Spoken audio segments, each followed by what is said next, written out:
past the hour, so I'm going to get us started here as more people will trickle in throughout. So you are tuning in to Exec Training Unlocked, Tales and Triumphs from the Frontline. And this webinar is presented by Hone today. I am not on the slide. Like I said, this was a very last minute switch up, but I'm super excited to be joining you today. My name is Linda Schwaber-Cohen. I'm the VP of Marketing here at Hone, and I'm joined by three fantastic presenters who will introduce themselves in just a moment. But we have Colleen, who is a senior partner of talent development over at Dow Jones, Chris, who is the senior director and head of organization effectiveness over at Subway, and Mark, who is a senior coach here at Hone. And if any of you are Hone customers, maybe you've even taken a class with Mark here. So just very quickly, why did we want to host a webinar about executive training? I think right now in this ever-evolving corporate landscape, it's just really important to understand what leadership skills we need to keep employees engaged. And that really starts in the top with senior leaders and executives. So we searched for professionals who had great experience in executive training to bring you their best tips and tricks for today. So that's how we kind of started off with this panel. And as I mentioned, this webinar is presented by Hone. So I wanted to share a little bit about Hone for those of you who might be unfamiliar with us. We help you upskill your talent with live collaborative learning and scale organization-wide learning cultures. We focus on power skills, and we serve audiences from ICs all the way up to your senior leaders, your directors and VPs, which is the focus of our conversation today, of course. On the scale side, how do we help you scale? Well, we have the world's largest catalog of live online learning for power skills, always collaborative, always scheduled around the clock. And our technology helps you completely automate program management, serves you amazing analytics, and of course, reduces admin burden so that it becomes easy to scale everything you're doing. So now, real quick, before we jump in, I'm going to let Colleen, Mark, and Chris tell you a little bit about themselves and why they're joining us here today. Why don't we start with you, Mark?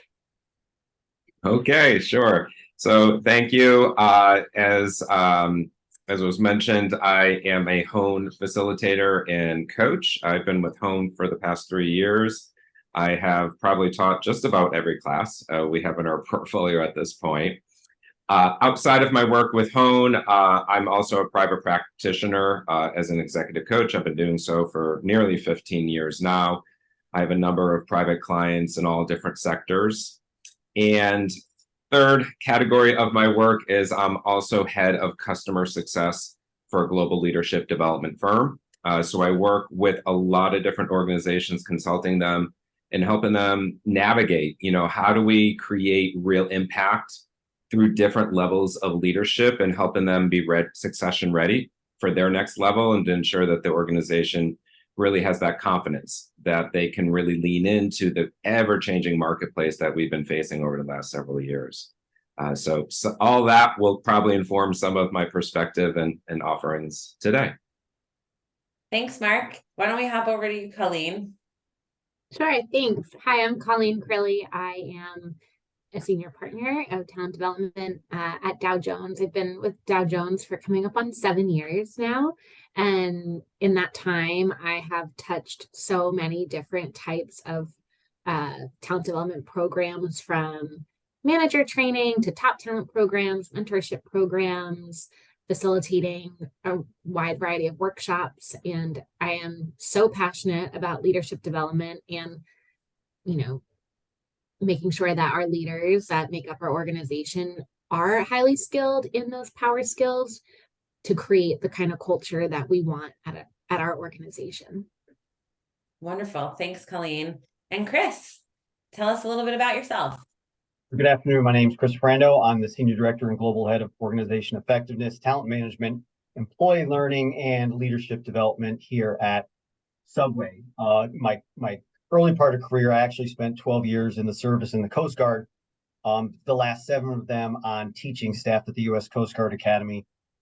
teaching leadership and organizational behavior, and then transitioned into the private sector where I spent time in insurance and finance, sports entertainment at ESPN, consumer products with L'Oreal, Boehringer Ingelheim for German pharmaceuticals, and now here at Subway. And I think for me, I've been in a number of roles that have always been learning, talent, and OE or OD focused.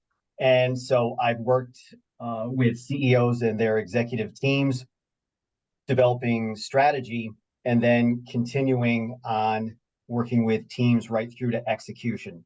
And it's in working with the CEO and the executive team that you begin to discover that there are gaps, whether it be in their knowledge, skills, or abilities. And, realizing that a lot of time is spent with the more junior levels, that the senior levels need it just as much, sometimes even more importantly than other levels. So very, very happy to be here today to share some of my experiences with executive development and employee learning. Great. Colleen, Chris, Mark, thank you so much for being here with us. I'm going to stop sharing my screen so that we can have a conversation and we'll go from there. And so we're going to start with a little bit of rapid fire. So everyone ready? We're going to move fast. The first question, and these are hopefully going to be quick insights for the audience to take away. The first question, what's one word to describe your initial reaction to executive training? We'll start with you, Colleen. One word. My initial reaction was tricky. It is tricky to nail correctly, I'd say. For sure. What about you, Chris? Mine would be disconnected. That often telling executives the training that they go to, not necessarily knowing what they actually need. Totally. Mark, what's one word? What's your word? Political. Political. Role at senior level of leadership. Nice. All right, next rapid fire question. Biggest myth about executive training. We'll start with you, Chris, this time. Biggest myth is that they have the fundamentals. I'll go. Biggest myth is they don't have the time. Oh, that's a good one. Getting spicy here. Colleen. I don't know if this is actually a myth. It's more of a pitfall, I think, but just the one and done approach of you just need to learn a training that one time and learn that skill one time and you're done. Next question. One tool or resource you can't do without during training. Mark, we'll start with you this time. Executive assistants buy-in. They have to be part of the equation. Interesting. Colleen. I was thinking more real time of I have to have some type of feedback mechanism to let me know that people are engaged and involved.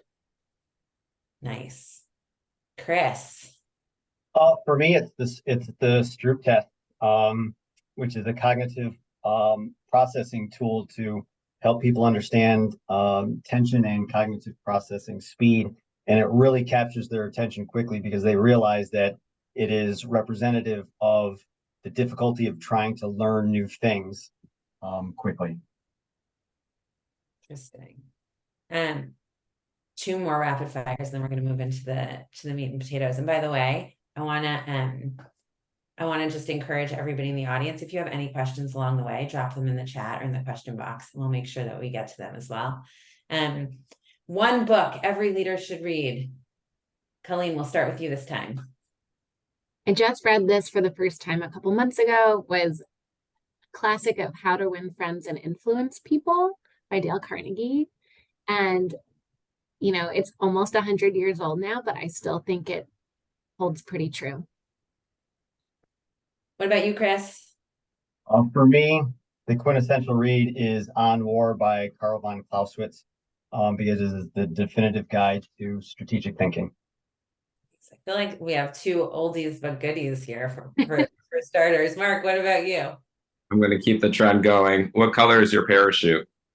If you're doing executive training, it's a career conversation. All of it is. Nice. Well, thank you both. Thank you all. Last question. Most transformative piece of feedback you have received. We'll start with you, Chris. You'll get what you want by giving others what they want. You have far more power than you realize. Mine's a little bit similar to Chris's. It's everyone is a protagonist in their own story. Like, so they all have their own priorities and their own needs and not thinking about yours as much. What a thoughtful way to start. All of these just got my wheels turning. I was really thinking through them. Thank you for sharing. Awesome. So that was fun. I think that our all the juices are flowing.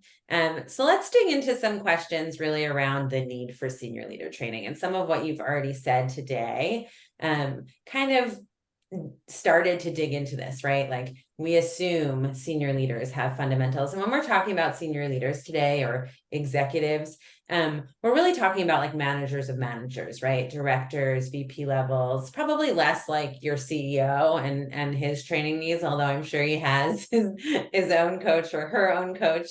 But really that manager of manager, director, VP level. So when we're thinking about this need, how do we think about training for seasoned execs versus, let's say, a new manager or a more junior manager? And Chris, I'll kick this to you to start us off.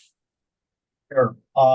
With regards to managers and new leaders, I often look at, really building a foundation of the fundamentals. So self-awareness, giving and receiving feedback, how to communicate effectively, accountability, setting goals, how to motivate people, and really taking a kind of a results driven approach. When I start looking at executive level training, I think it's more about being much more strategic in nature, being able to deal with more ambiguity and complexity in an operating environment. And with that, being able to think much more critically, being able to drive creativity and innovation, and more so almost action learning, as opposed to just kind of absorbing knowledge on how to be better. I find that with executive level training, it's more about kind of partnering with them in the process. So introducing some new knowledge, some tools, but it's going to be really geared towards problems or challenges that they're having, and then helping them work through that. Yeah. I mean, the first thing that came to mind for me when you started talking about that is like, well, how do you teach critical thinking, right? How do you teach creativity? And I think we'll probably dig into that more. And you started talking about kind of addressing each issue as it comes up with these folks, but it's truly a different ballgame when you think about just those basic fundamentals versus some of these more elevated skills that are probably very challenging to teach. And I'm excited to learn more from folks. When it comes to like moving forward past these fundamentals, right? You're assuming, I mean, and maybe this is a bold assumption to your point when we were talking about myths before, right? We can assume that most senior leaders have had hours of previous training.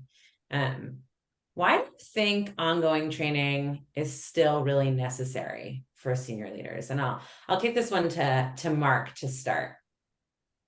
So think of it this way, is that really what we're talking about in leadership development is we're talking about really mastery of your mind. You're mastering your mind. You're not asking your physicality. You're mastering the way that you think and you process. Your brain is plastic. It is constantly evolving, constantly expanding, constantly growing. It's learning new things every day. So even if you mastered your mindset a year ago, 2 years ago, a position ago, doesn't mean that the game hasn't changed. You have to constantly be in practice, constantly in the game of what's shifting for me? How are my values shifting? What's shifting in this organization or this role? And how am I a match to that currently with my mindset, my perspective, how I think? and where might I be mismatched? And I need to constantly be pivoting, adjusting to be sure that alignment is there. So for me, so much of the work is really about understanding that you are constantly a student of your own mind, because your mind is always evolving and expanding. Yeah, Lyndon, and I would extend on that too, because I've often tried to communicate that learning at an individual level, learning is one of our most primitive skills and abilities. It's what enabled our species to survive and thrive, which was, being aware of your environment and then taking the actions necessary to adapt to it. That's a microcosm of organizations as a whole, which if you're not constantly learning and being situationally aware, you're unlikely to be able to adapt to that environment, and you either adapt to it or you will eventually succumb to it. And we can all think of the graveyard of corporations that whether it was arrogance or just pure negligence, they failed to adapt, and they failed to adapt in a timely manner. And that can have fatal consequences for an organization if you're not constantly learning at the individual level, the team level, and at that organizational level. Yeah, one thing I think is really fascinating about both of your responses is that it really relies on self-awareness, right? Self-awareness to know, like, my reality has changed, or this chat, like, this isn't working the same way it did. This environment feels different to me. And I am curious, can you teach self-awareness? And is that the role of L&D, or is that something that you do with like your therapist and your personal coach? Like, can you teach self-awareness? Is that something that leaders just have to have baked in order to reach like the next level, that senior level? What do y'all think? I think it's part of emotional intelligence, right? Of learning how to be able to acknowledge and reflect upon how you're feeling, how you're reacting to other people. And then I think that's how you build that self-awareness, as in one part is through that EQ, and then being able to then respond effectively and being able to sense what's going on with other people too. It's that mindfulness. Yeah, and I would build on that. Everyone has the ability to be self-aware and to have that intelligence. It's the degree to which they're already demonstrating and actively acting on it makes a difference, right? So some people, they're in the game, they've been in therapy their entire lives, they get it. And others, they may never even dip their toes in the water, but it doesn't mean the capability isn't there. And that's why coaching is sometimes more the intimate experiences of leadership development are really powerful, because it has a higher degree of safety that allows people to step into those more vulnerable spaces that in a group setting, a group training, sometimes is harder for them to connect with. Yeah, and we'll talk a little bit about how to design group training so that it can bake, I think, some of those aspects in, which I'm excited about. It's something that we think a lot about here. All right. Earlier in this conversation, just switching gears a little bit, there was a myth that said, I think, Mark, you busted it. You said it's a myth that senior leaders don't have time for training. However, they make it seem like they don't have time, right? We all make it seem like we don't have time. So how do you get senior leaders to commit and prioritize training? What can you bake into the program, internal communications, whatever it might be, to encourage participation and engagement? Colleen, we'll start with you.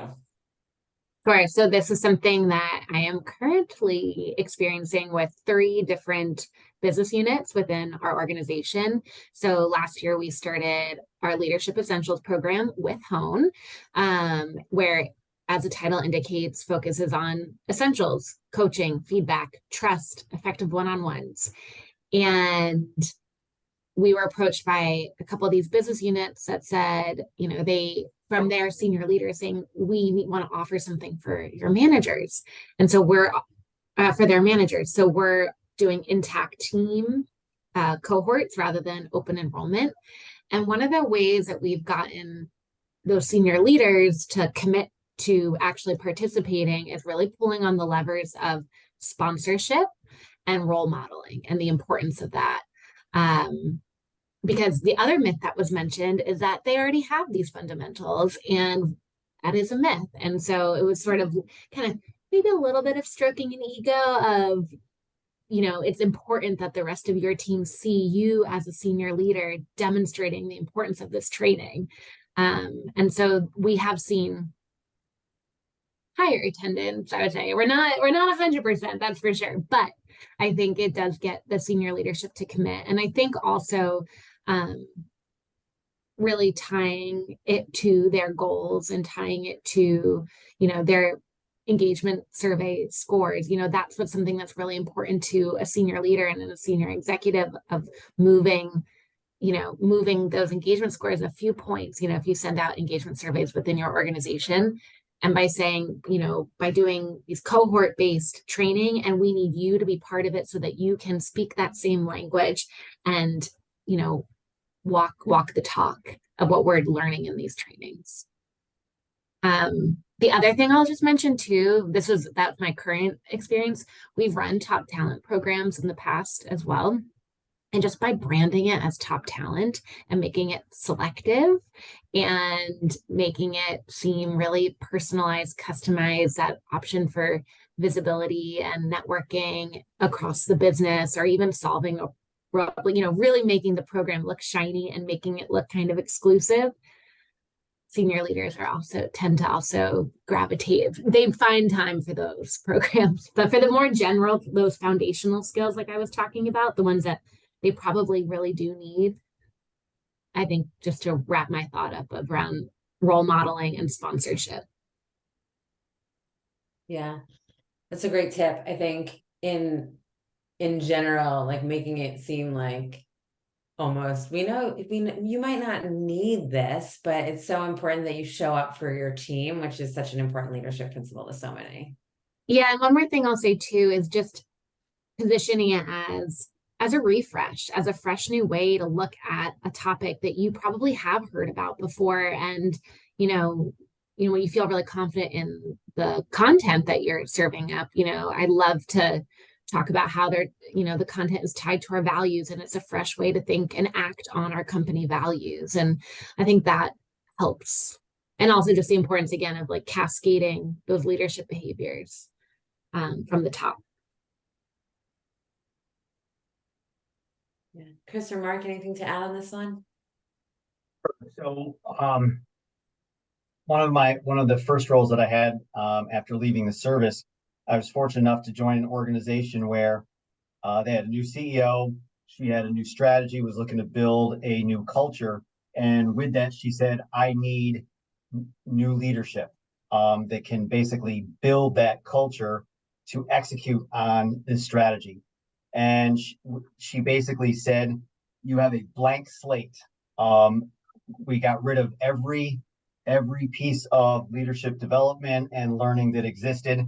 And she said, build it from the ground up. But I was told that, everybody from the C-suite will be pretty supportive except this senior vice president.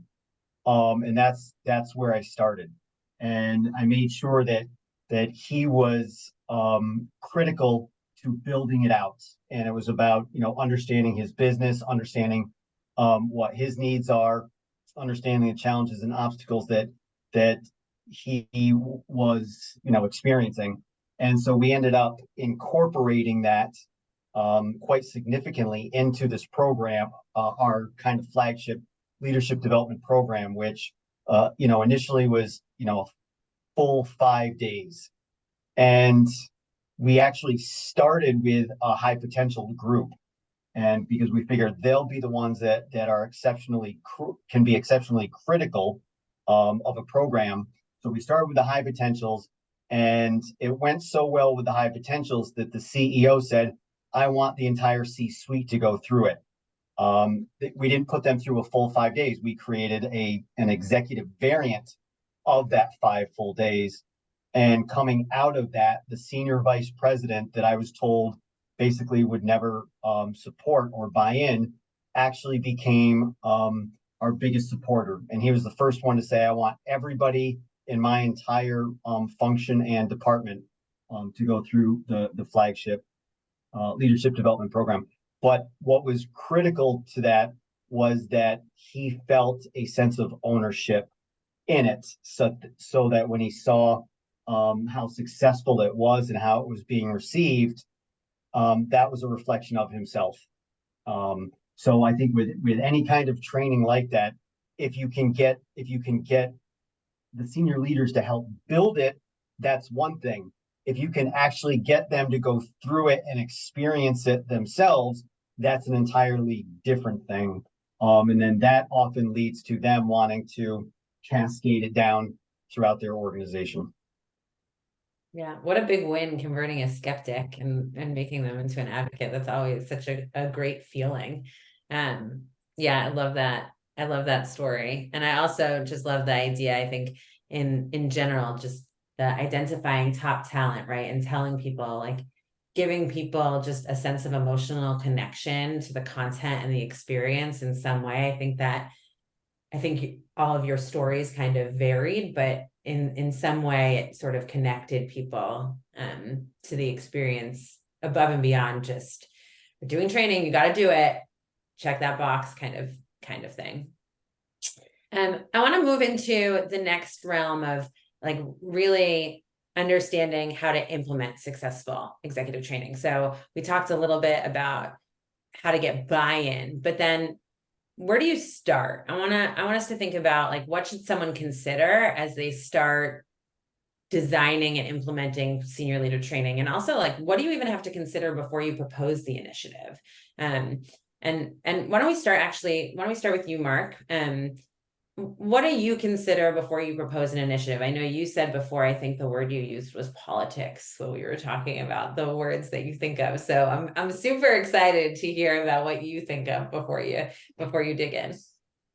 Yeah, so we're doing the executive level, entire C-suite, 17 C-suite leaders initiative. And as you can imagine, there's a lot of complexities across that level of leadership, because as much as you want there to be collaboration across the organization, once you get to more senior levels, there tend to be natural silos, just because those senior leaders are really working almost as CEOs themselves.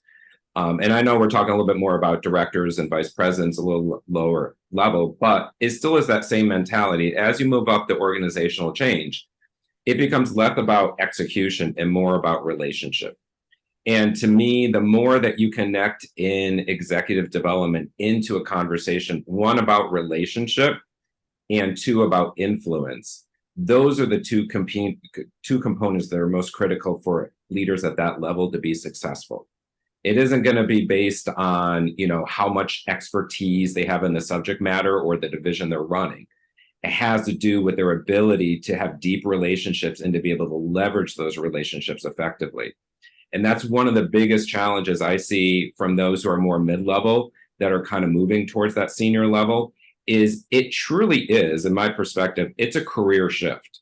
You're shifting from being, ironically, an executor to you are really an influencer. And not all can do the jump. And I see all the time, and I work with a lot of vice presidents who have not done that transition because they are so in the mindset of, I'm an executor, I'm a doer, I produce. But at the more senior levels, you have to think about, I'm a connector. I'm someone who is kind of the conductor of the orchestra, but I'm not playing the instrument itself. And that shift is a really hard shift for a lot of those senior leaders because they are so tied. Their entire profession, their entire career has been tied towards their execution skills. And now they need to kind of put those aside and really step into a new set of skills that are foreign to them for many of them. And that's that awareness and ability to have relationship and influence. So that's where I always start, is really think about what's the mindset of the audience and what am I asking them to shift and pivot, and what's it going to be needed for them to do that pivot or shift.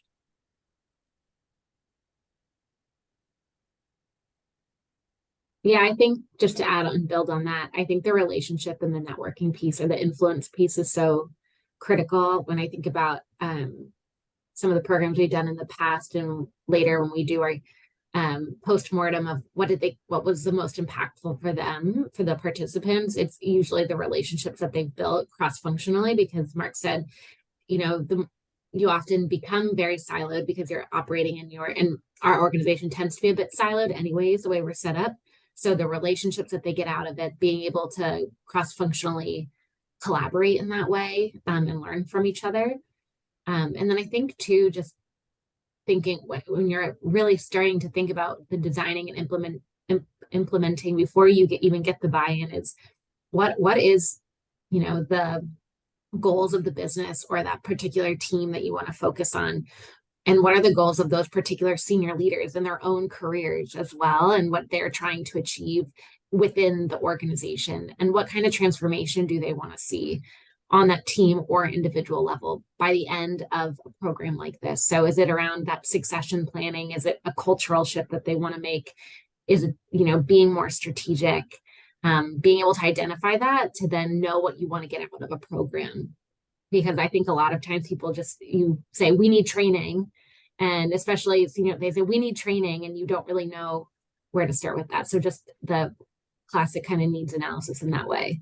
And then I think it was mentioned earlier of just once you know that something is needing, getting that sponsorship from the CEO or whoever is senior, is so super senior, because going back to the time commitment, if there isn't that sponsorship to show that there's that investment being made, it doesn't matter how great of a program you've designed, no one's gonna go or commit to it. So having sponsorship before the program is announced and having that person be the biggest advocate for the program is critical. Yeah, I'm fascinated by both of your responses for a few reasons. I think, like Mark, love the identification of like senior leaders need to understand relationships and influence. But, you ask 5 VPs, like, what do you need training on? And I'm sure none of them would be like, I need training on influence, because that's not a topic that I think individuals maybe identify. It's something we focus a lot on here at home because we're focused on like power skills, right? So those kinds of social skills that are so important for leaders to thrive and succeed. But I think it's just interesting to identify topics that I don't think people self-identify. And to your point, Colleen, it's like, how do you think about getting a universal understanding of these are the topics that are really needed at this company at this time, and like getting folks who are maybe helping you make those decisions from point A of like, these are the problems that people say they have, to point B, this is what they really need training on, right? Like, these are the things that are most important for executive success. So I just think that kind of journey is super fascinating. I don't know if anybody has any thoughts on that, right? Like, how do you really get everybody to agree with these things? I just a little point of coming full circle back to the I don't have time conversation. Whenever someone says that to me, in my experience, that's a direct connection to a lack of influence, because it really is a conversation, time management, time optimization. When you are a strong influencer, you can achieve 3 hours of work within a 5-minute relationship conversation.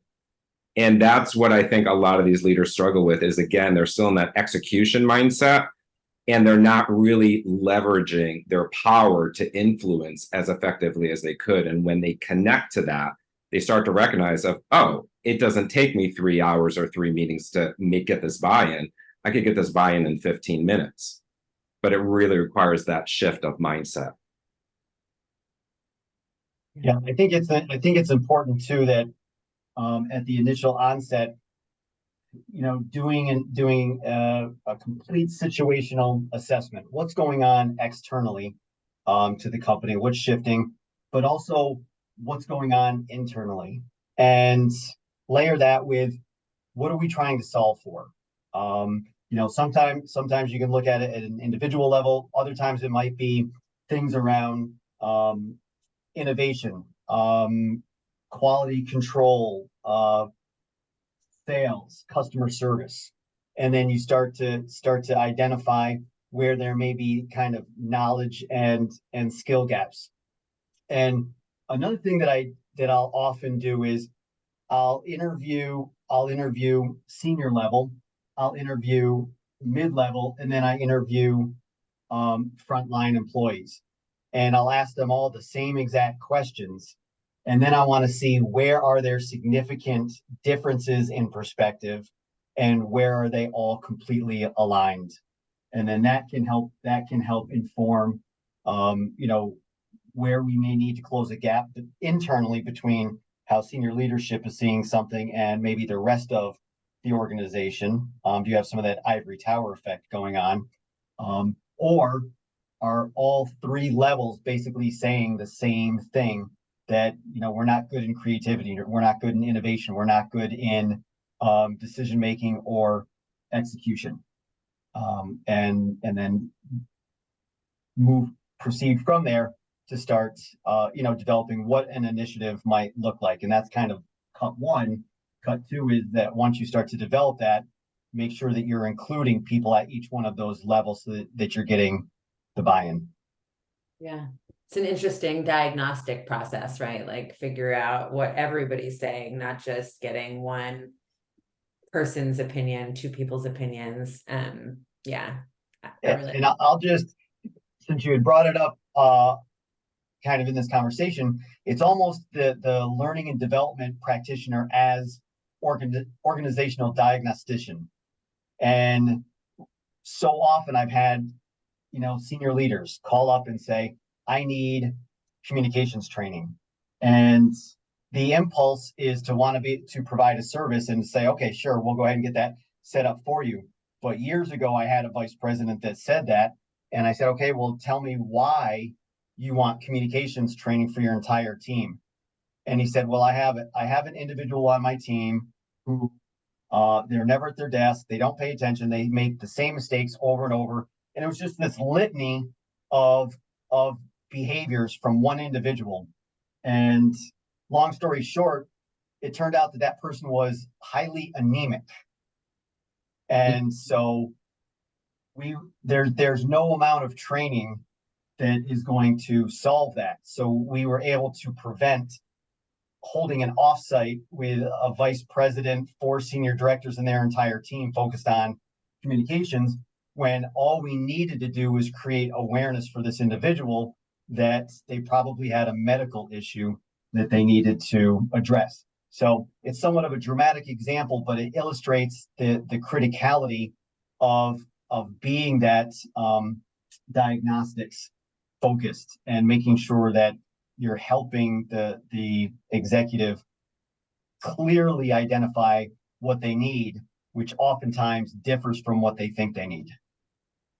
It was an interesting example of diagnostics on several levels, but I wasn't expecting medical diagnostics there. But I think the spirit of the story of like people saying like they know exactly what they need when actually you have to do some discovery and ask questions and be that diagnostician it resonates really strongly for me. So in the training itself, Mark, you talked a little bit about coaching. We've talked a little bit about the classes that like the collaborative types of courses that Hone offers, for example. I want to talk about how do you create interactive and collaborative training for senior leaders, right? How do you engage them in the moment? And what do you look for in a training program for your senior leaders? And also like, what do you want to avoid when training executives? You think, Colleen, you want to start us off? Oh, sure. I thought you said Mark. That's why I was silent. Oh, sorry. No. You're good. Things to avoid. So I think more generally, when you're creating a program very specifically for senior leaders or that kind of manager, I think having an element of personalization in there, and I think offering them that opportunity. I think coaching is really what so many people want at that level. We were talking about that vulnerability earlier around, I think when you are such a senior leader, people look to you to have the answers. And I think it is a little bit harder to show when you don't have the answers, or you're working through a struggle or a challenge. And so I think having the opportunity for coaching or even group coaching to have that safe space to work that through, I think is really key. I also think, when you're that manager, your responsibilities are a little bit different in terms of how the responsibility you have towards the organization as well. So providing, we talked about critical thinking earlier, giving them the opportunity to practice those critical thinking skills rather than just learning a framework. Have them, come up with case studies or case scenarios, real challenges the organization is facing, and let them work on it together. Give as much practicality as you possibly can. And then, yeah, I would say those are my two things of thinking about as you design a program like that. We'll move to Mark because you thought I said that before anyway, and I kind of did. Sorry about that. Mark, what do you look for in a training program for senior leaders or when you're crafting a program? I think Colleen hit one of the key things on the head, which is you really have to make it practical, tied to actual bottom line business. Because at that level, leadership, that's what they're thinking about every day. Bottom line, bottom line, bottom line. Mid management, not as much. They're like, how do we meet a deadline, right? How do we get this product launched?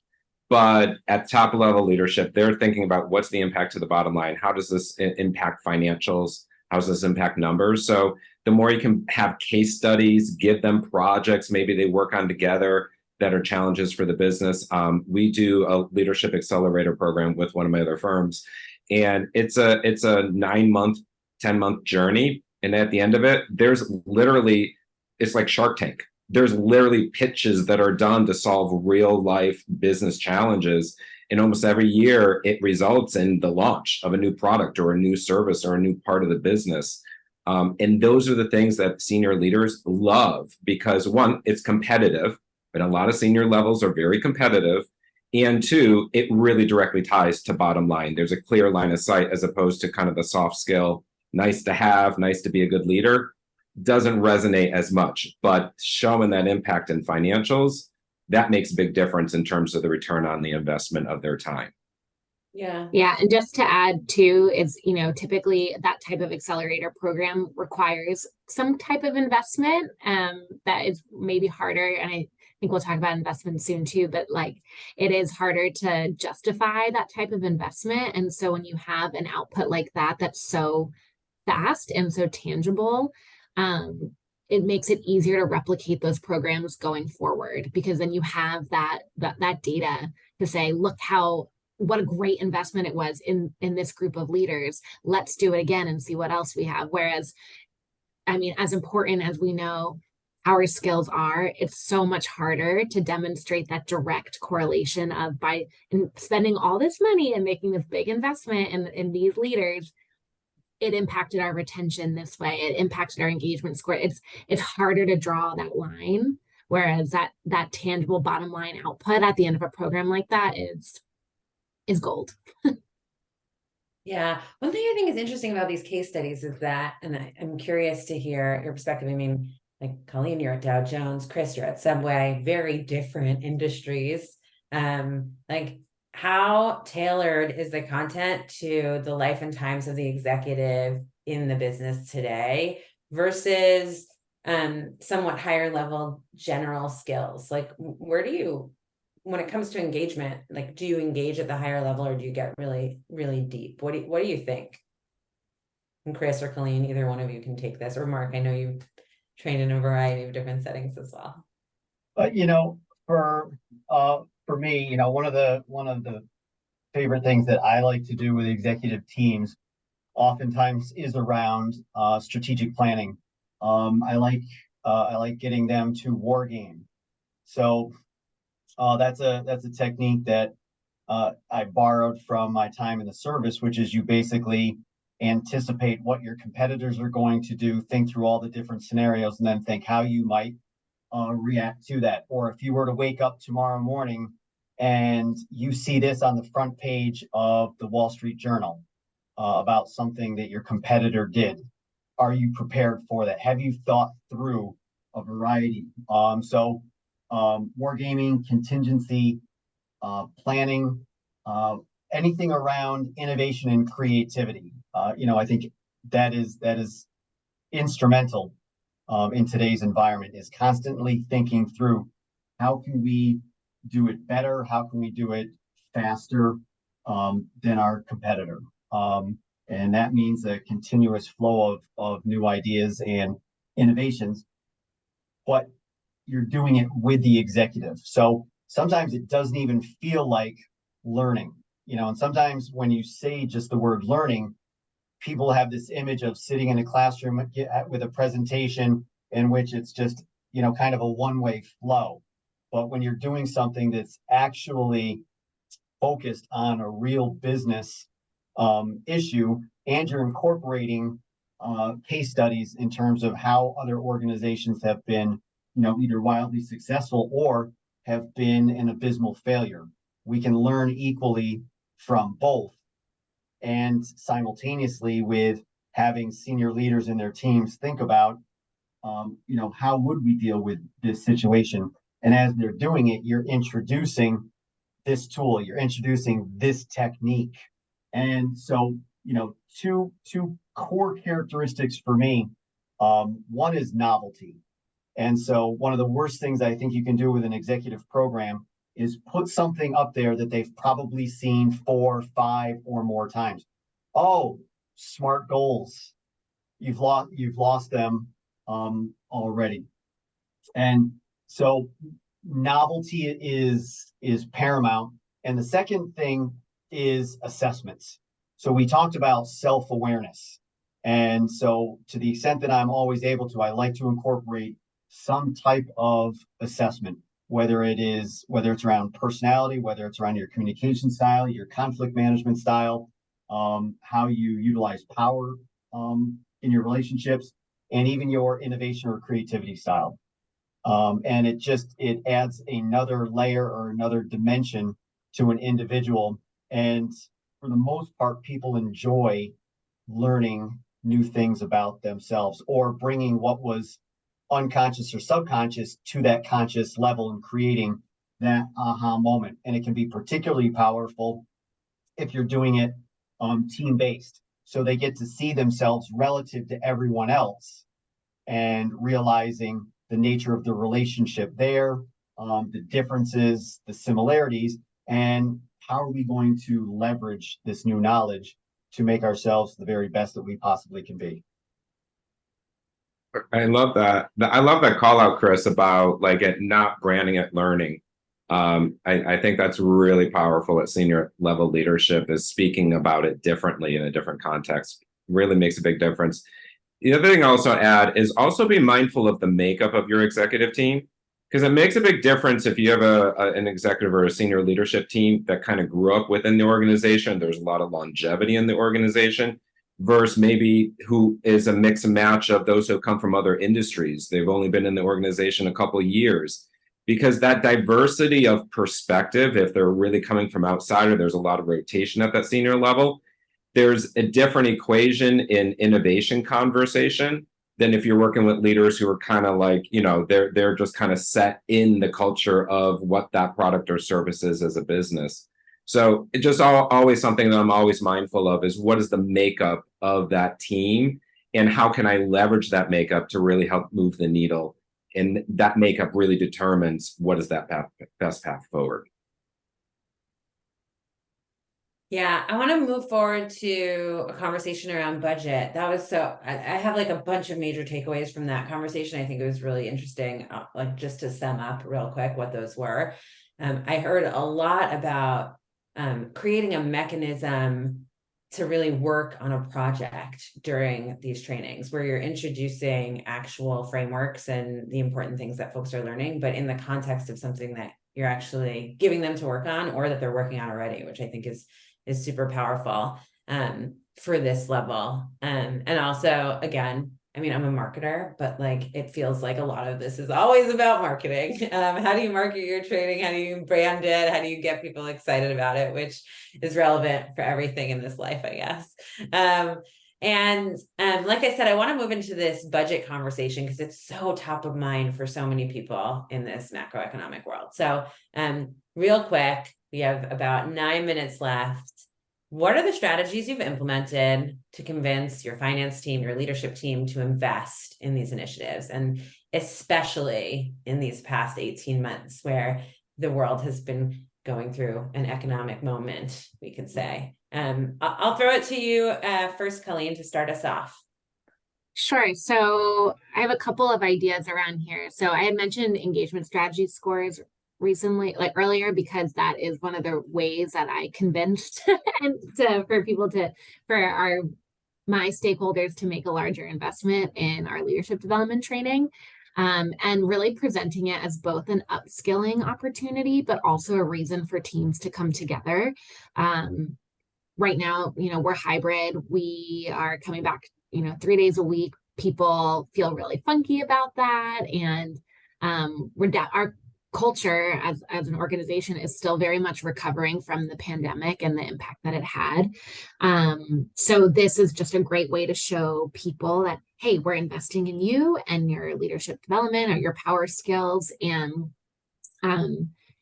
giving senior leaders a way, especially our hone program, for example, is such an easy lift to say. It doesn't take a lot of customization. It doesn't take a lot of design, and it's what is it called? Like a short ramp way, basically, to get it up and running. And that's what a senior leader wants as well. They don't want it to take 6 months. They want it in 3 weeks. And so that's one of the benefits of our program that we're running right now. And then also, I mentioned this earlier too, lead with data. My team started really small with experimenting with this particular program. We were really disciplined in collecting feedback to show how successful and the impact of the program, so that when we wanted to create additional investment in the program at a larger scale, we had the proof, the evidence that it works and it resonates with our culture.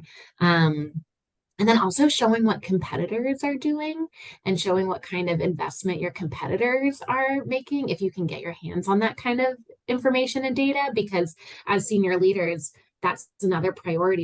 Your stakeholders who are making those investments are thinking about, okay, how do I stay as a best-in-class workplace? And what are other organizations doing to invest in their workforce? And they want to stay competitive for retention reasons, for culture reasons. So those are my main points.